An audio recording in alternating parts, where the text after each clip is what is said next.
Hello guys! Pork giniling naman ang niluto ko ngayon. Gumawa na rin ako ng lumpia. Ito pala ang mga gulay na ihahalo ko sa giniling. Ready na lahat para tuloy-tuloy na tayo sa pagluluto. Mulan ko na pala dyan ang paggisa ng sibuyas at bawang. At tapos iniligay ko na yung giniling. Siyempre nilagyan ko na rin ng mga pangpalasa. Para naman kumapit na siya sa giniling. Iodized salt pala dyan ang nilagay ko. Pwede naman patis ang gamitin. Depende na lang sa inyo kung ano ang gusto nyong ilagay. Siya nga pala guys, habang nagluluto ako, iniisip ko na naman kung anong lulutuin ko para sa mga bata. Di kasi sila kumakain pag may halong gulay. Kaya nag-isip ako kung paano ko sila mapapakain ito. Kaya naisip ko, lumpia na lang ang lutuin ko para sa kanila. Para din nila makita ang gulay. Diba? Mindset ba? Mindset. Lagay ko na pala dyan ang carrots. Palipas ang ilang minuto,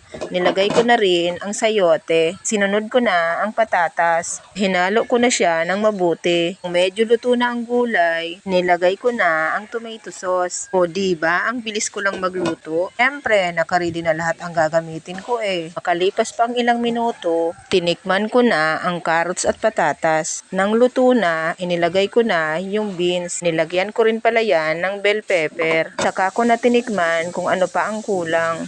Sarap. Kanin na lang pala ang kulang. Feeling Chef Yarn. Bakit? Libre lang naman mangarap, diba? Ayan na pala guys, okay na pala ang niluluto ko. Kumuha na pala ako dyan para gawin kong lumpia. 20 piraso lang naman ang gagawin ko. Para lang sa mga bata at isip bata. Yan, tapos na ako magbalot. Prinito ko na nga para makakain na sila. Tara na guys, kain na tayo.